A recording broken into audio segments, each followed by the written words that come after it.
अयोध्या में तैयारियां। मिथिलापुरी से अयोध्या तक का मार्ग 3 दिनों में तय करके महाराज जनक के मंत्री राजा दशरथ के दरबार में पहुंचे।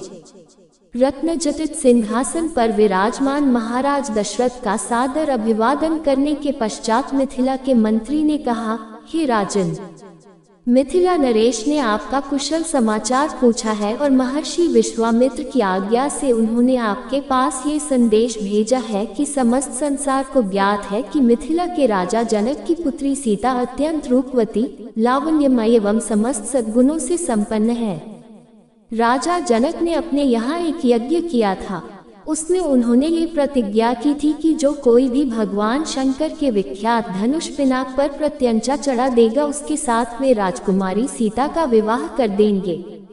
उस यज्ञ में महामुनि विश्वामित्र राम और लक्ष्मण दोनों राजकुमारों के साथ जनकपुरी पधारे। राम ने धनुष पर प्रत्यंचा ही नहीं चढ़ा दी, बल्कि उस धनुष के 2 टुकड़े भी कर दिए। इस प्रकार उन्होंने अपने अद्वितीय पराक्रम से सीता को प्राप्त कर लिया है। अतः राजा जनक ने आपसे सादर अनुरोध करते हुए ये संदेश भेजा है कि आप अपने समस्त परिजनों, बंधु बांधवों, मंत्रियों एवं पुरोहितों तथा गुरु वशिष्ठ के साथ शीघ्र बारात लेकर मिथिला पधारने की कृपा करें, ताकि राजकुमार श्री रामचंद्र के साथ सौभाग्यकांक्षिणी सीता का विवाह वैदिक रीति से संपन्न हो सके और मिथिलेश कन्या के ऋण से उऋण हो सके। इस शुभ संदेश को सुनकर महाराज दशरथ अत्यंत प्रसन्न हुए। राम लक्ष्मण की कुशलता एवं अद्भुत पराक्रम का समाचार सुनकर उनका हृदय विभोर हो गया। वे मंत्रियों से बोले, मंत्रिव, हमारा हृदय राम और लक्ष्मण से मिलने के लिए बहुत व्याकुल हो रहा है, इसलिए आप शीघ्र ही परिजनों एवं दरबार के सभासदों के साथ जनकपुरी चलने की व्यवस्था कीजिए। समस्त बंधु बांधवों, राज्य के प्रतिष्ठित सेठ साहूकारों, विद्वानों आदि सबको बारात में चलने के लिए निमंत्रण पत्र भिजवाइए। सेनापति जी से कहिए कि वे शीघ्र चतुरंगिनी सेना को तैयार होने का आदेश दें। यदि संभव हो तो ऐसी व्यवस्था कीजिए कि हम सब लोग कल ही प्रस्थान कर सके, क्योंकि हमारे समधी मिथिला नरेश ने हमसे बहुत शीघ्र मिथिलापुरी पहुंचने का आग्रह किया है। साथ ही परम पूज्य राजगुरु वशिष्ठ जी, वामदेव, जाबाली, कश्यप, मार्कंडेय, महर्षि कात्यायन आदि ऋषि मुनियों से भी ये प्रार्थना करें कि वे कल प्रातः काल ही हम लोगों के चलने से पहले ही जनकपुरी के लिए प्रस्थान कर जाएं। इस बीच में हम तीनों महारानियों को ये शुभ समाचार देने के लिए जाते हैं। इतना कहकर राजा दशरथ ने मंत्रियों को आदेश दिया कि वे मिथिला से आए हुए अतिथियों का उचित सत्कार करें और उनके खान पान, ठहरने आदि का समुचित प्रबंध करें। इसके पश्चात वे स्वयं राजप्रासाद के अंतःपुर में पहुंचे और तीनों रानियों को बुलाकर यह शुभ संवाद सुनाया। शीघ्र ही यह समाचार संपूर्ण अयोध्या नगरी में फैल गया। घर घर में मंगलगान होने लगे, नृत्य संगीत का आयोजन होने लगा। महाराज की आज्ञा पाकर मंत्रीगण तथा भृत्यगण विवाह की तैयारियों में जुट गए। जन जन के मन में अद्भुत उत्साह था। ऐसा प्रतीत होता था जैसे प्रत्येक व्यक्ति के भीतर विद्युत का संचार हो गया है। सभी लोग अभूतपूर्व द्रुतगति से समस्त कार्यों को संपन्न कर रहे थे। अर्धरात्रि होते होते चलने की सारी तैयारियां पूर्ण हो गईं और दूसरे दिन दल बल के साथ राजा दशरथ रवाना हो गए। 4 दिनों तक चलने के पश्चात बारात मिथिलापुरी पहुंची। ये ज्ञात होते ही कि अयोध्या नरेश ऋषि मुनियों, मंत्रियों, परिजनों एवं अपनी संपूर्ण मंडली के साथ नगर के निकट आ पहुंचे हैं। मिथिला नरेश जनक अपने मंत्रियों, पुरोहित, मुनियों, विद्वानों आदि को साथ लेकर उनकी अगवानी के लिए नगर के मुख्य द्वार पर जा पहुंचे। उन्होंने बड़े आदर के साथ राजा दशरथ की अभ्यर्थना करते हुए कहा, हे नृप श्रेष्ठ, आपके दर्शन करके मैं कृतज्ञ हुआ और आपके पदार्पण करने से जनकपुरी की भूमि धन्य हुई। आपने सीता को अपनी कुलवधू के रूप में स्वीकार करके मेरे वंश को सम्मानित किया है। यह मेरा अहोभाग्य है कि आज मिथिलापुरी में महर्षि वशिष्ठ, वामदेव, मार्कंडेय एवं कात्यायन जैसे परम तपस्वी महात्माओं के चरण पड़े हैं। मैं नहीं समझ पा रहा हूँ कि इस असाधारण सम्मान को पाकर किस प्रकार अपने भाग्य की सराहना करूँ। इस प्रकार समस्त आगत महानुभावों का सत्कार करके महाराज दशरथ को उनके साथ आए हुए ऋषि मुनियों, बंधु बांधवों, मंत्रियों एवं सैनिकों को जनवासे में ठहराने की उचित व्यवस्था की। जनवासे में राजा दशरथ बहुत देर तक मुनि विश्वामित्र और अपने दोनों पुत्रों के साथ बैठे हुए उनके कृत्यों और पराक्रम का विवरण सुनते रहे। इस विवरण को सुनकर कभी वे आनंद से रोमांचित हो जाते, कभी आश्चर्य से दांतों तले उंगली दबाने लगते और कभी प्रशंसा से अपने राजकुमारों की पीठ थपथपाने लगते। बातचीत करने के पश्चात भोजनादि से निवृत्त होकर वे विश्राम करने चले गए। विवाह पूर्व की औपचारिकताएं। महाराज जनक के कनिष्ठ भ्राता कुशध्वज सांकाश्यपुरी में रहकर राज्य का प्रबंध किया करते थे। सीता के विवाह का समाचार पाकर महाराज वे भी सांकाश्यपुरी से मिथिला आ गए। अपने अग्रज महाराज जनक तथा गुरु शतानंद जी को प्रणाम करने के पश्चात वे बोले, हे भ्राता, अयोध्यापति पधार चुके हैं, इसलिए अब विवाह संबंधी कार्यों का शुभारंभ कर देना चाहिए। इस पर जनक जी ने शतानंद जी से कहा, हे गुरुवर, भाई कुशध्वज के कहने के अनुसार हमें शुभ रीतियों और विधि विधानों के अनुसार कार्य प्रारंभ करना चाहिए। अतः आप शीघ्र जाकर अयोध्यापति महाराज दशरथ को राजकुमारों सहित आदर पूर्वक यहाँ लिवा लाइए। शतानंद जी जनवासे में महाराज दशरथ के पास पहुँचे और उनसे आदर पूर्वक बोले, महाराजाधिराज, मिथिला नरेश महाराज जनक अपने कनिष्ठ भ्राता कुशध्वज, परिजनों एवं समस्त मंत्रियों के साथ आपके दर्शनों के लिए उत्सुक हैं और अपने दरबार में आपकी प्रतीक्षा कर रहे हैं। इसलिए आप अपने मंत्रियों सहित पधार कर उन्हें कृतार्थ कीजिए। राजा जनक का संदेश पाकर राजा दशरथ गुरु वशिष्ठ, मंत्रियों एवं राजकुमारों के साथ वहां पहुंचे जहां राजा जनक उनकी प्रतीक्षा कर रहे थे। मिथिलापति ने खड़े होकर उन सबका स्वागत किया और उन्हें बैठने के लिए यथोचित स्थान प्रदान किया। जब सब अपने अपने स्थानों पर विराजमान हो गए तो इक्ष्वाकु वंश के गुरु वशिष्ठ जी ने राजकुमारों का गोत्र पढ़ना प्रारंभ किया, जो इस प्रकार था। आदि रूप स्वयंभू ब्रह्मा जी से मरीचि का जन्म हुआ। मरीचि के पुत्र कश्यप हुए। कश्यप के विवस्वान और विवस्वान के वैवस्वत मनु हुए। वैवस्वत मनु के पुत्र इक्ष्वाकु हुए। इक्ष्वाकु ने अयोध्या को अपनी राजधानी बनाया और इस प्रकार इक्ष्वाकु कुल की स्थापना की। इक्ष्वाकु के पुत्र कुक्षी हुए। कुक्षी के पुत्र का नाम विकुक्षी था। विकुक्षी के पुत्र बाण और बाण के पुत्र अनरण्य हुए। अनरण्य से पृथु और पृथु से त्रिशंकु का जन्म हुआ। त्रिशंकु के पुत्र धुंधुमार हुए। धुंधुमार के पुत्र का नाम यौवनाश्व था। यौवनाश्व के पुत्र माधाता हुए और माधाता से सुसंधि का जन्म हुआ। सुसंधि के दो पुत्र हुए, ध्रुव संधि एवं प्रसेनजित। ध्रुव संधि के पुत्र भरत हुए। भरत के पुत्र असित हुए और असित के पुत्र सगर हुए। सगर के पुत्र का नाम असमंज था। असमंज के पुत्र अंशुमान तथा अंशुमान के पुत्र दिलीप हुए। दिलीप के पुत्र भागीरथ हुए। इन्हीं भागीरथ ने अपनी तपोबल से गंगा को पृथ्वी पर लाया। भागीरथ के पुत्र ककुत्स्थ और ककुत्स्थ के पुत्र रघु हुए। रघु के अत्यंत तेजस्वी और पराक्रमी नरेश होने के कारण उनके बाद इस वंश का नाम रघुवंश हो गया।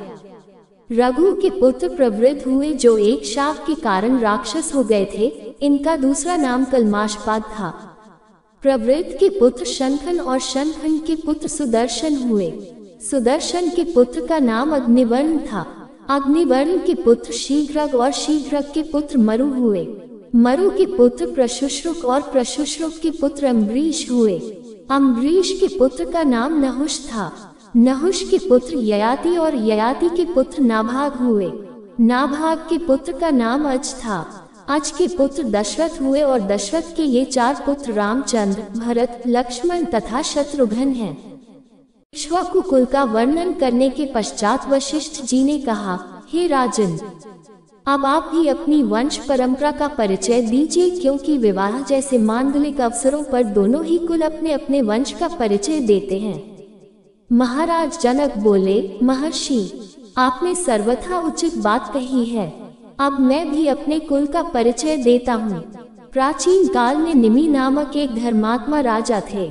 उनके मिथि नामक पुत्र हुआ जिन्होंने मिथिला बसाई। मिथि के पुत्र का नाम जनक था। उन्हीं के नाम पर मिथिला के राजा लोग जनक कहलाते हैं। जनक के पुत्र उदावसु और उदावसु के पुत्र नंदिवर्धन हुए। नंदिवर्धन के पुत्र का नाम शूरवीर था। शूरवीर के पुत्र सुकेतु और सुकेतु के पुत्र देवरात हुए। देवरात के पुत्र का नाम बृहद्रथ था। बृहद्रथ के पुत्र महावीर और महावीर के पुत्र सुधृति हुए। सुधृति के पुत्र का नाम धृष्टकेतु था। धृष्टकेतु के पुत्र हर्यश्व और हर्यश्व के पुत्र मरु हुए। मरु के यहाँ प्रतींधक की उत्पत्ति हुई। प्रतींधक के पुत्र कीरतीर्थ, कीरतीर्थ के पुत्र देवनील, देवनील के पुत्र विबुध और विबुध के पुत्र महींद्रक हुए। महींद्रक के पुत्र का नाम कीरतीर्थ था। कीरतीर्थ के पुत्र महारोमा, महारोमा के पुत्र स्वर्णरोमा और स्वर्णरोमा के पुत्र ऋष्वरोमा हुए। ऋष्वरोमा के 2 पुत्र हुए। उनमें से बड़ा मैं हूँ और मुझसे छोटा कुशध्वज है। हम दोनों भाई इसी प्रदेश में रहकर राजकाज संभालते थे।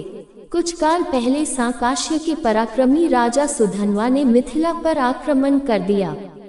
वह चाहता था कि मैं सीता का विवाह उसके साथ कर दूं। मैंने उसकी मांग पूरी नहीं की, इसलिए उसके साथ मेरा युद्ध हुआ जिसमें सुधन्वा मेरे हाथ से मारा गया। तब से मेरा कनिष्ठ भ्राता कुशध्वज सांकाश्य पर शासन करता है और मैं मिथिला पर।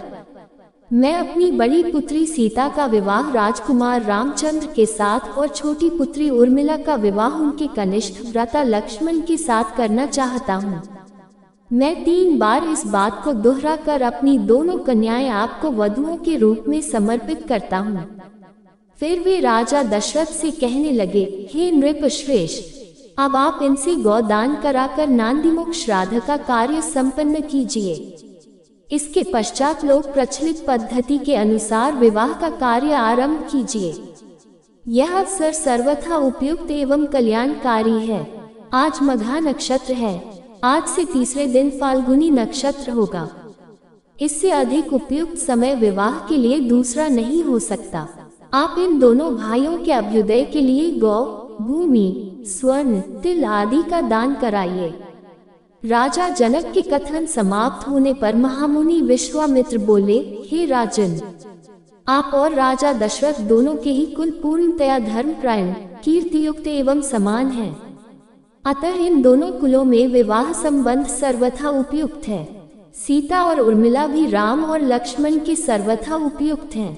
आपके कनिष्ठ भ्राता कुशध्वज भी आपकी ही भांति धर्मपरायण एवं प्रतिभा संपन्न हैं। इनकी भी 2 रूपवती, सुंदर एवं विवाह योग्य कन्याएं हैं। हे नरश्रेष्ठ, मैं चाहता हूँ उनका भी विवाह महाराज दशरथ के 2 योग्य और पराक्रमी पुत्रों भरत और शत्रुघ्न के साथ हो जाए। विश्वामित्र की बात सुनकर जनक बोले, हे मुनिव, आपके इस आदेश को स्वीकारते हुए मैं अपने कुल को धन्य समझता हूँ। आप भरत और शत्रुघ्न को आज्ञा दीजिए कि वे कुशध्वज की दोनों कन्याओं मांडवी एवं श्रुतकीर्ति को अपनी अपनी पत्नी के रूप में स्वीकार करें। इसके बाद मिथिला नरेश से अनुमति लेकर राजा दशरथ वशिष्ठ जी और विश्वामित्र जी के साजनवासी में लौट गए। दूसरे दिन चारों राजकुमारों ने याचकों को 1-1 लाख स्वर्ण मंडित सींगों वाली गौएं दान दी और भी बहुत सारा धन, आभूषण, रत्न आदि ब्राह्मणों को दान दिए। विवाह प्रसन्न दान आदि से निवृत्त होकर महाराज दशरथ मिथिलेश के राजभवन में जाने की तैयारी करने लगे। तभी भरत के मामा अर्थात राजा कैकेय के पुत्र युधाजित वहां आ पहुंचे। अभिवादन तथा कुशल समाचार जानने की औपचारिकता के पश्चात उन्होंने कैकेय नरेश का संदेश देते हुए कहा, महाराज, हमारे पिताजी को भरत को देखने की उत्कट इच्छा हो रही है। अतः कृपा करके आप कुछ दिन के लिए भरत को मेरे साथ उनके ननिहाल भेज दें। इस संदेश को लेकर मैं अयोध्या गया था, किंतु वहां पर ज्ञात हुआ कि आप जनकपुरी गए हुए हैं, इसलिए मैं भी यहाँ आ गया। महाराज दशरथ ने युधाजित का समुचित सत्कार किया और उन्हें सारा वृतांत सुनाया। फिर उन्हें लेकर ऋषियों, मंत्रियों एवं बंधु बांधवों सहित यज्ञशाला के द्वार पर पहुँचे। थोड़ी देर बाद नाना प्रकार के आभूषणों को धारण किए हुए रामचंद्र अपने भाइयों भरत, लक्ष्मण और शत्रुघ्न के साथ उनके पास आकर खड़े हो गए। गुरु वशिष्ठ ने जनक के पास जाकर कहा, हे विदेहराज, महाराज दशरथ अपने पुत्रों के साथ अंदर आने की अनुमति चाहते हैं। इस पर महाराज जनक बोले, हे महर्षि, इस प्रकार अनुमति मानकर वे मुझे क्यों लज्जित कर रहे हैं?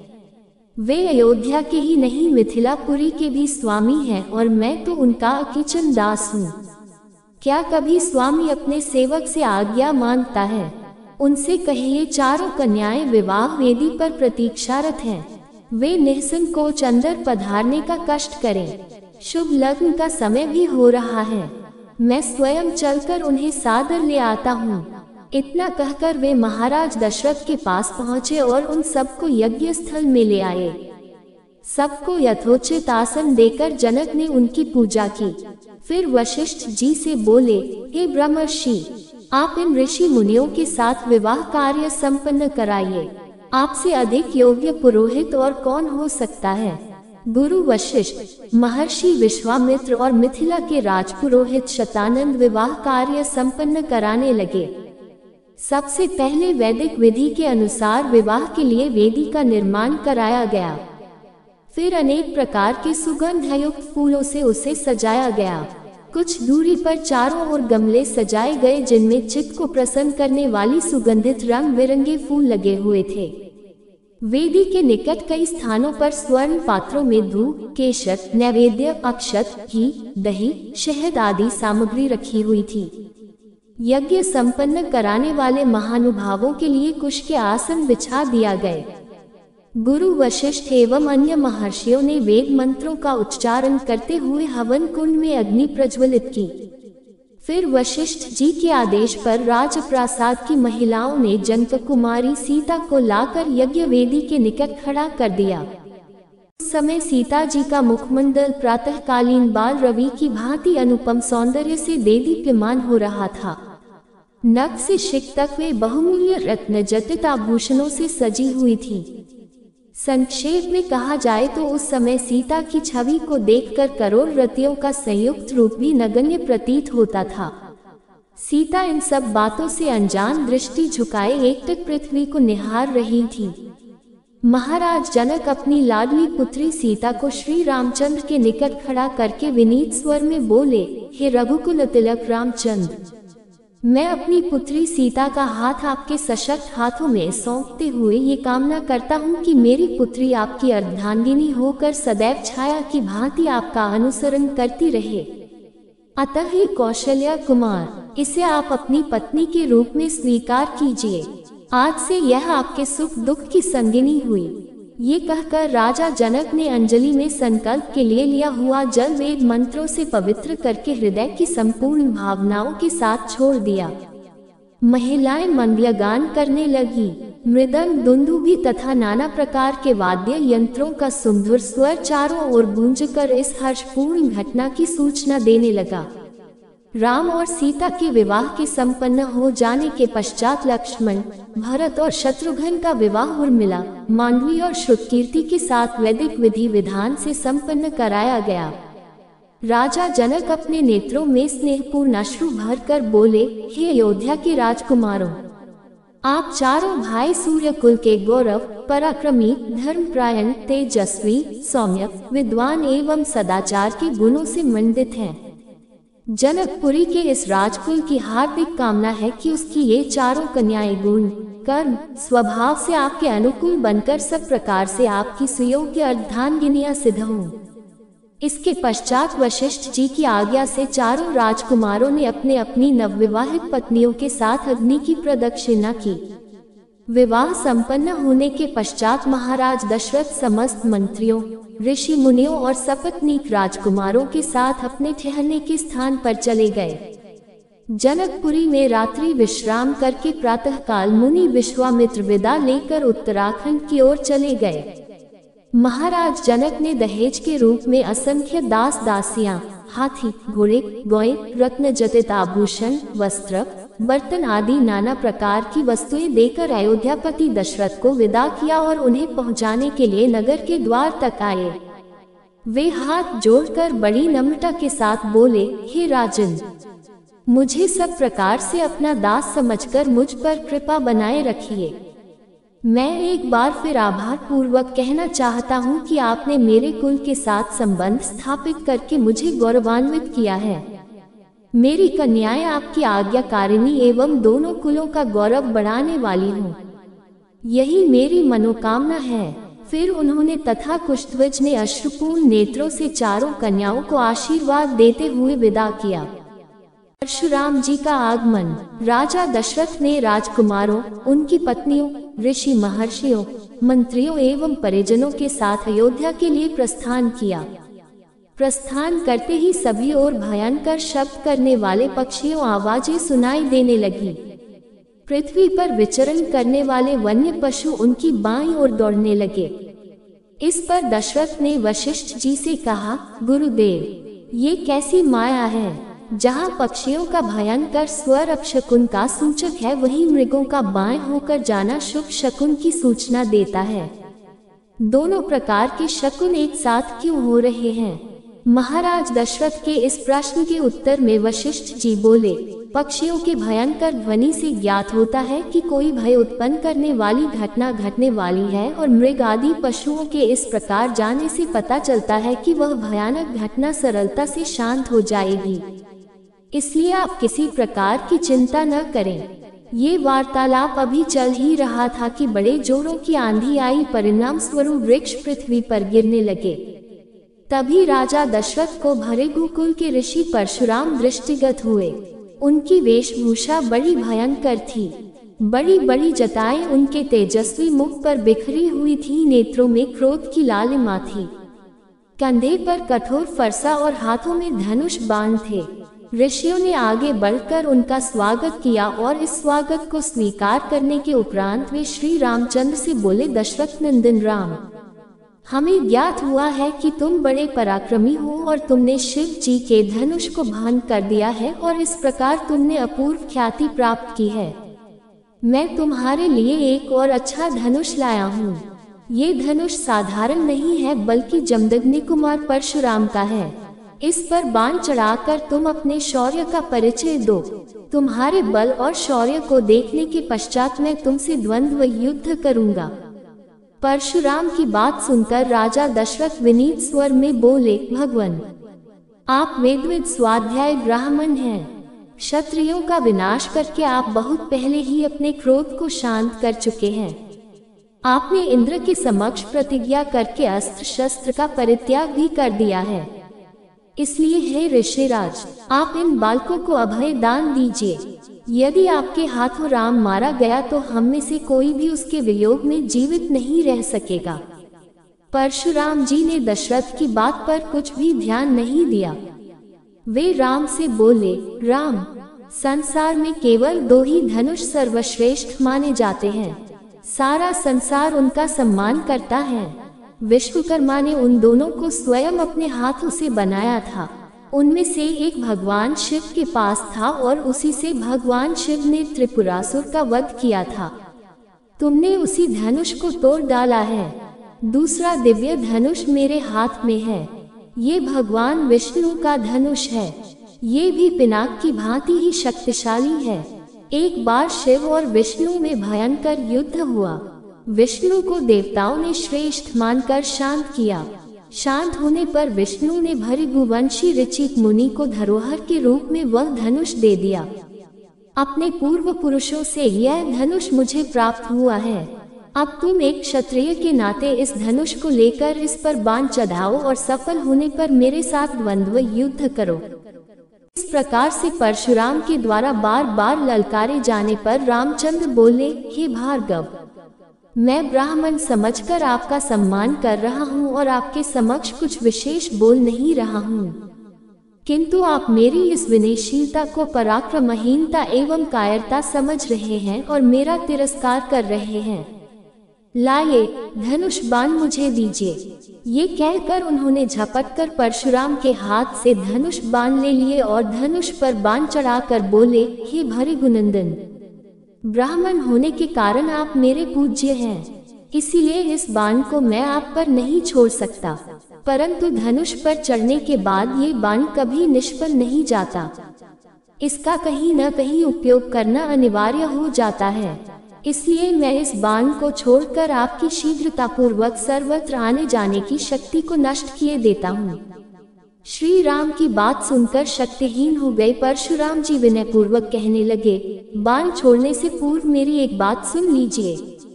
क्षत्रियों को नष्ट करके मैंने ये भूमि कश्यप जी को दान में दी थी। उस समय उन्होंने मुझसे कहा था कि अब तुम्हें पृथ्वी पर नहीं रहना चाहिए क्योंकि तुमने पृथ्वी का दान कर दिया है।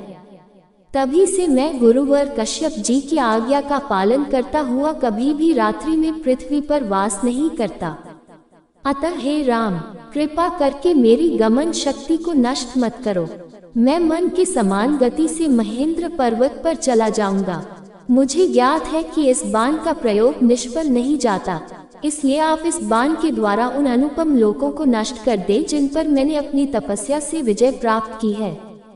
आपने जिस सरलता से इस धनुष पर बाण चढ़ा दिया है, उससे मुझे विश्वास हो गया है कि आप मधु राक्षस का संहार करने वाले साक्षात विष्णु हैं। राम ने परशुराम की प्रार्थना को स्वीकार किया और उनके द्वारा तपस्या के बल पर अर्जित समस्त पुण्य लोकों को नष्ट कर दिया। इसके पश्चात परशुराम जी तपस्या करने के लिए महेंद्र पर्वत पर चले गए और वहां उपस्थित सभी ऋषि मुनियों सहित राजा दशरथ ने रामचंद्र की भूरी भूरी प्रशंसा की। अयोध्या में आगमन। परशुराम के जाने के पश्चात पत्नियों सहित राजकुमारों, गुरु वशिष्ठ, अन्य ऋषि मुनियों, मंत्रियों तथा परिजनों के साथ महाराज दशरथ अयोध्या की ओर अग्रसर हुए। मंत्रियों ने शीघ्र ही 2 शीघ्रगामी दूतों को सभी के वापस आने की सूचना देने के लिए अयोध्या भेज दिए। दूतों के अयोध्या पहुंचने तथा सूचना देने पर नगर के सभी चौराहों, अट्टालिकाओं, मंदिरों एवं महत्वपूर्ण मार्गों को नाना भांति की रंग बिरंगी ध्वजा पताकों से सजाया गया। राजमार्ग पर बड़े बड़े सुरम्य द्वार बनाए गए और उन्हें तोरणों से सजाया गया। मार्गों में केवड़े और गुलाब आदि का जल छिड़का गया। सुंदर चित्रों, मांगलिक प्रतीकों, वंदनवारों आदि से हाट बाजारों को भी बड़ी सुरुचि के साथ सजाया गया। एक अभूतपूर्व उल्लास छा गया सारी अयोध्या में। अनेक प्रकार के वाद्य बजने लगे, घर घर में मंगलगान होने लगे।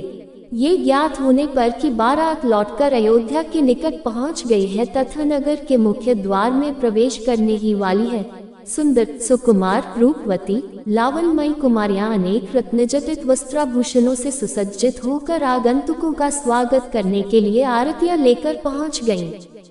महाराज दशरथ और राजकुमारों के स्वर्णिम फूलों से सुसज्जित सोने के हौदे वाले हाथियों पर बैठकर नगर में प्रविष्ट होने पर चारों ओर उनकी जय जयकार होने लगी।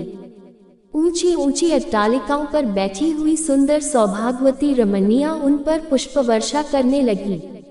अयोध्या की नववधुओं सीता, उर्मिला, मांडवी और श्रुतकीर्ति को देखने के लिए अट्टालिकाओं की खिड़कियां और छज्जे दर्शनोत्सुक युवतियों, कुमारियों से ही नहीं वरन प्रौढ़ाओं एवं वृद्धाओं से भी खचाखच भर गए। सवारी के राजप्रसाद में पहुंचने पर राजा दशरथ की समस्त रानियों ने द्वार पर आकर अपनी वधुओं की अगवानी की। महारानी कौशल्या, कैकेयी एवं सुमित्रा ने आगे बढ़कर बारी बारी से चारों वधुओं को अपने हृदय से लगाया और असंख्य हीरे मोती उन पर न्यौछावर करके उपस्थित याचकों में बांट दिए। फिर मंगलाचार के गीत गाती हुई चारों राजकुमारों और उनकी अर्धांगिनियों को राजप्रासाद के अंदर ले आई।